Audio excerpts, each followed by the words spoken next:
नमस्कार। आज हम बीए पार्ट सेकंड के अंदर निर्देशन पद्धति को पढ़ेंगे। निर्देशन पद्धति का तात्पर्य सैम्पलिंग मेथड से होता है और सैम्पलिंग क्या है इसको समझने के लिए हमें दो शब्दों को समझना पड़ेगा। सबसे पहले एक तो होता है सेंसस। सेंसस का मतलब होता है जितनी भी इकाइयाँ हम अध्ययन में काम ले रहे हैं वो संपूर्ण जनसंख्या की संपूर्ण इकाइयाँ होंगी। जैसे शॉप सेंसस होता है दुकानों की गणना, तो हम मार्केट में एक भी दुकान नहीं छोड़ सकते, सभी को हमको काउंट करना होता है, अध्ययन में काम लेना होता है। सेंसस के विपरीत एक होता है सैम्पलिंग। सैम्पलिंग में क्या है, संपूर्ण जो जनसंख्या की इकाई है उनमें से कुछ इकाइयों को चुन लिया जाता है, उन पर प्रयोग करते हैं और प्रयोग करने के बाद प्राप्त परिणाम को संपूर्ण पर लागू कर दिया जाता है। ये यहाँ पर निर्देशन या सैम्पलिंग कहलाता है। उदाहरण के लिए हमारी माताएं बहनें जब अपने घरों में चावल उबालती हैं तो बर्तन में से कुछ चावल के टुकड़े निकाले जाते हैं, उनको दबाकर देखती हैं। यदि वो चावल आसानी से दब गया, टूट गया, तो वो निष्कर्ष निकाल देती हैं कि उस बर्तन में रखे हुए सारे चावल बन गए होंगे। यही निर्देशन पद्धति का आधार है। यहाँ आप चावल के बर्तन को संपूर्ण जनसंख्या मान सकते हैं। उनमें से कुछ चावल के टुकड़े निकाले गए, मतलब कुछ इकाइयाँ चुनी गई, उन पर परीक्षण किया गया, यानी उनको दबा के देखा गया। ठीक इसी प्रकार अनुसंधान में कुछ इकाइयों पर प्रयोग करके देखते हैं और उसके बाद उन चुनी हुई इकाइयों पर हम अध्ययन करते हैं और जो हमें परिणाम प्राप्त होता है वो संपूर्ण पर लागू कर दिया जाता है। प्यारे विद्यार्थियों, सैम्पलिंग निर्देशन के संदर्भ में अनेक विद्वानों ने अलग अलग तर्क दिए हैं। मैं कुछ उदाहरणों के माध्यम से समझाने की कोशिश कर रहा हूँ। आप कभी देखा होगा हॉस्पिटल जाते हैं और डॉक्टर हमारे शरीर का एग्जामिन करना चाहता है और वो ब्लड टेस्ट करता है। ब्लड टेस्ट करने के लिए वो संपूर्ण शरीर का खून नहीं निकालता, वो अपनी अंगुली में से एक दो बूंद खून निकाल के सैंपल लेता है और उस खून का परीक्षण करता है। परीक्षण करने के बाद वो निकाल देता है कि हीमोग्लोबिन कितना % है, जो भी उसे देखना है। अब वो एक बूंद का परिणाम नहीं होता, वो संपूर्ण बॉडी के अंदर जितना भी ब्लड सर्कुलेशन चल रहा है उस ब्लड का पूरा परिणाम आ जाता है। अर्थात किसी भी शोध अध्ययन में आंकड़े एकत्रित करने की विधि अध्ययन की विश्वसनीयता का आधार होती है। अध्ययन के लिए जितनी अधिक जनसंख्या को सम्मिलित हम करके आंकड़े एकत्रित करते जाते हैं, परिणामों की विश्वसनीयता भी उतनी अधिक होती है। हर स्तर पर जनसंख्या का 100% भाग सम्मिलित नहीं किया जा सकता। अधिकतर शोध अध्ययनों में संपूर्ण तथ्यों को सम्मिलित करने के बजाय उसका प्रतिनिधित्व करने वाली इकाइयों को लेकर अध्ययन किया जाता है। समग्र का मतलब इसी अध्ययन क्षेत्र में पाई जाने वाली संपूर्ण इकाई या संपूर्ण जनसंख्या कहलाती है। इसमें इकाइयाँ होती हैं, वस्तु या मनुष्यों का समूह हो सकता है। उसके एक अंश को प्रतिनिधित्व करने के लक्षण के आधार पर हम निकाल लेते हैं। किसी जनसंख्या में किसी चर का विशिष्ट मान ज्ञात करने के लिए कुछ इकाइयों को चुन लिया जाता है और ये इकाइयों का चुनना ही सैम्पलिंग या निर्देशन कहते हैं। और चुनी हुई इकाइयों के समूह को निर्देशन कहते हैं। जैसे मैंने अभी उदाहरण दिया था, खून की एक बूंद लेकर डॉक्टर हीमोग्लोबिन की मात्रा की जांच कर लेता है।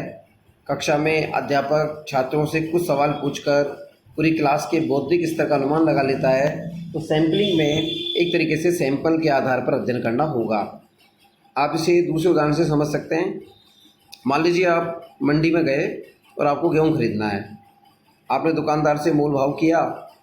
दुकानदार ने क्या किया, पूरे बोरे में कहीं से भी कट लगाकर कुछ गेहूं के दाने आपके हाथ में रख दिए और बोला देख लीजिए ये गेहूं है। अब वो सैंपल आपके हाथ में आया है, कुछ इकाइयाँ, कुछ दाने।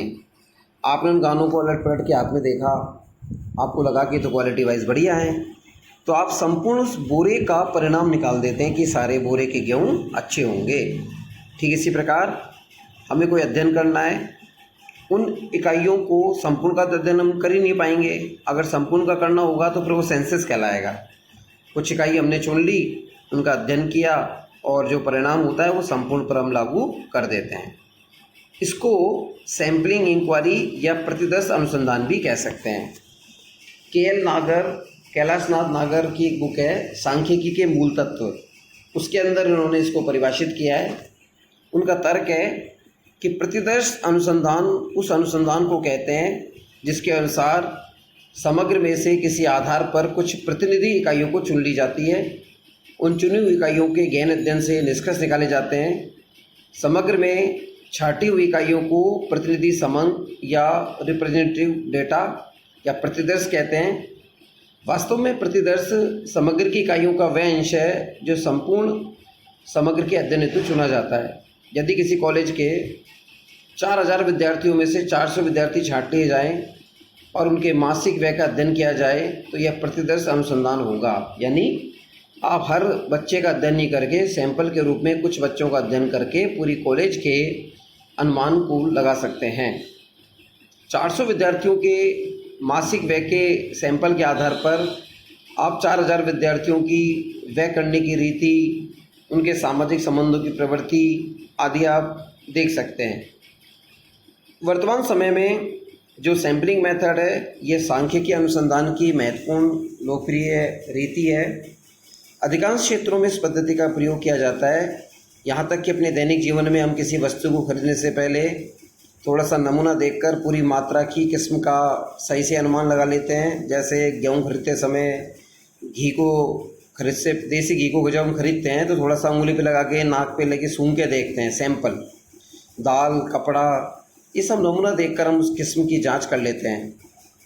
स्नेडरकॉर के अनुसार केवल कुछ पौंड कोयले की जांच करने से प्राप्त साक्ष्य के आधार पर एक गाड़ी कोयला स्वीकृत या अस्वीकृत किया जा सकता है। मान लीजिए एक ट्रक में कोयले की बोरियां भरी हों और आपको उस कोयले की क्वालिटी चेक करनी है तो आप कुछ कोयले का अंश निकाल के देख लेंगे थोड़ा सा सैंपल। यदि वो चूरे वाला है तो आप क्या कहेंगे कि पूरे ट्रक का माल ख़राब है, और यदि वो मोटा मोटा और अच्छा आपको लग रहा है कि अच्छे ईंधन के रूप में काम आ सकता है तो आप कह देंगे कि पूरे ट्रक में भरा हुआ माल एकदम ओके है। ठीक इसी प्रकार चिकित्सक के बारे में हमने देखा कि वो खून की जांच कर लेता है। तो वस्तुतः एक छोटे प्रतिदर्श के आधार पर हम पूरे क्षेत्र के बारे में निर्णय कर सकते हैं। यही नहीं, निदर्शन सिद्धांतों के द्वारा अनुमानों की शुद्धता की परख भी करता है। अब हम बात करेंगे कि जो निदर्शन पद्धति है ये है क्या, इसकी परिभाषाएं क्या है। जब कभी किसी जनसंख्या या इकाई वस्तु या मनुष्यों के समूह में किसी चर का विशिष्ट मान ज्ञात करने के लिए कुछ प्रतिनिधि इकाइयों का चयन कर लिया जाता है तो चुनने की क्रिया को निदर्शन कहते हैं तथा चुनी हुई इकाइयों के समूह को निर्देश कहते हैं। दूसरे शब्दों में निदर्शन अनुसंधान की वह पद्धति है जिसमें समस्त अनुसंधान क्षेत्र के कुछ इकाइयों का चुनाव इस प्रकार कर लिया जाता है कि वह संपूर्ण अनुसंधान का प्रतिनिधित्व करेगा और उसके द्वारा जो निष्कर्ष प्राप्त होंगे वे संपूर्ण क्षेत्र का प्रतिनिधित्व करेंगे। श्री बोगार्ड्स के अनुसार निदर्शन रीति एक पूर्व निर्धारित नियोजन के अनुसार इकाइयों के एक वर्ग में से निश्चित प्रतिशत का चुनाव है। यानी ये सैम्पलिंग जो है वो पूरी प्लानिंग के साथ होती है, प्री प्लानिंग, और इकाइयों के एक वर्ग में से एक निश्चित प्रतिशत को हम चुन लेते हैं, जैसे 1%, 2%, और उन पर अध्ययन हम करते हैं। श्री फ्रैंक कैटन के अनुसार निदर्शन शब्द का उपयोग सिर्फ किसी संपूर्ण वस्तु की इकाइयों के एक निश्चित सेट या अंश के लिए किया जाना चाहिए जिसको इस विश्वास के साथ लिया जाता है, चुना जाता है कि संपूर्ण का प्रतिनिधित्व करेगा, यानी उसमें रिप्रेजेंटेशन का गुण होना चाहिए। गुडेम हट के अनुसार एक निदर्शन, जैसा कि नाम से स्पष्ट है, विशाल समग्र का छोटा प्रतिनिधि है। जैसे एक बड़े दृश्य को मिनिमाइज करके हम छोटे दृश्य के रूप में देखते हैं, वैसे ही सैम्पलिंग मेथड में संपूर्ण जनसंख्या के आंकड़ों को लघु चित्र के रूप में, छोटे प्रतिनिधि के रूप में हम देख सकते हैं। निदर्शन के संदर्भ में एक ऐसे अंश के चुनाव की बात की जाती है जो प्रतिनिधित्व करता है। इसमें G.A.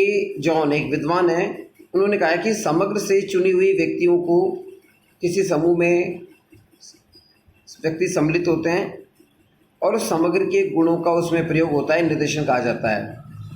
F.N. कॉलिंजर इसमें कहते हैं कि अपनी book foundation of social research में निर्देशन समग्र अथवा जनसंख्या के किसी एक अंश को प्रतिनिधि के रूप में लेता है। तो ये कुछ परिभाषा के रूप में हम देख सकते हैं। अब प्रश्न उठता है, एक अच्छे निदर्शन में क्या विशेषताएं होती हैं? एक तो इसका आकार उपयुक्त होना चाहिए। सैंपल, अगर मान लीजिए 5000 लोगों का गांव है तो कम से कम 500 लोगों का तो सैंपल होना चाहिए। एक उपयुक्त आकार इसमें होता है तो ये सटीक आंकड़े हमें देता है। सैंपलिंग करते समय पूर्वाग्रह रहित होना चाहिए। ये नहीं कि आप अपनी पसंद के लोगों को शामिल कर लें, आप वैज्ञानिक पद्धतियों का प्रयोग करें। हम आगे क्लास में पढ़ेंगे कि किस तरह लॉटरी विधि, टिप्पेट विधि, ग्रिड विधि के माध्यम से हम सैंपल लेते हैं। तो पूर्वाग्रह से रहित होकर हमें काम करना होगा। विश्वसनीयता, श्रेष्ठ निदर्शन में विश्वसनीय आंकड़े होने चाहिए जिन पर विश्वास किया जा सके। दूसरा, अनुभवों पर आधारित सैंपलिंग होना चाहिए।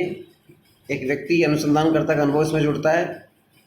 श्रेष्ठ निदर्शन में ज्ञान व तर्क का प्रयोग होता है और साधनों एवं उद्देश्यों के अनुरूप होती है। ऐसा नहीं कि हम ऐसा सैंपल ले रहे हैं जिसके बाद में जांच ना हो सके। अब प्रश्न उठता है कि सैंपलिंग के आवश्यक तत्व कौन कौन से हैं? निष्पक्ष और यथार्थ निष्कर्ष निकालने के लिए प्रतिचयन में निम्न बातों का होना आवश्यक है। जैसे इसमें रिप्रेजेंटेशन हो, प्रतिनिधित्व का गुण हो। प्रतिदर्श ऐसा होना चाहिए कि समग्र की सभी विशेषताओं का पूर्ण प्रतिनिधित्व करे। यह तभी हो सकता है जब समग्र की प्रत्येक इकाई को प्रतिदर्श में शामिल होने का समान अवसर प्राप्त हो। सेकंड, स्वतंत्रता। समग्र की सभी इकाइयां आपस में स्वतंत्र होनी चाहिए।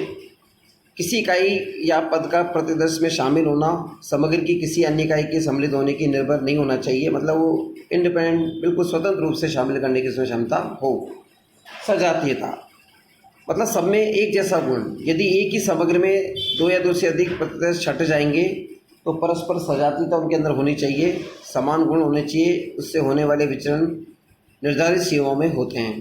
पर्याप्तता, सैंपल जो है पर्याप्त होना चाहिए। उसमें जितनी अधिक इकाइयों का समावेश होगा वह उतना ही अधिक शुद्ध होता जाएगा। सिन पाओ यंग, इन्होंने एक बुक लिखी है, fact finding with rural people. वो कहते हैं एक सामाजिक निदर्शन संपूर्ण समूह का प्रतिनिधिक अंश है। इसका मतलब है जो निदर्शन हम काम लेते हैं, ये निदर्शन पूरे समूह का एक रिप्रेजेंट करने वाला पार्ट है। जैसे वानगी के रूप में, नमूने के रूप में हम किसी वस्तु का अनुमान लगाते हैं, वैसे जनसंख्या की इकाइयों के मध्य संपूर्ण समूह में से कुछ का चयन करके, उनका अध्ययन करके, उसकी प्रवृत्ति, उसकी प्रकृति के बारे में जो निर्णय होता है वो हम संपूर्ण पर लागू कर देते हैं। इस अर्थ में सिन पाओ यंग की परिभाषा बनती है। अगली क्लास में हम निदर्शन के आधार क्या हैं, एक प्रतिनिधिपूर्ण निदर्शन की क्या विशेषता होती है, इनके बारे में चर्चा करेंगे। आज मैं अपनी वाणी को यहीं विराम देता हूँ। इस संपूर्ण व्याख्यान को आप इस तरह समझें कि निदर्शन एक अध्ययन की महत्वपूर्ण विधि है जो वैज्ञानिक आधार पर होती है। अगले पार्ट में मैं अन्य चीज़ों को लेकर आपके सम्मुख उपस्थित होऊंगा। धन्यवाद।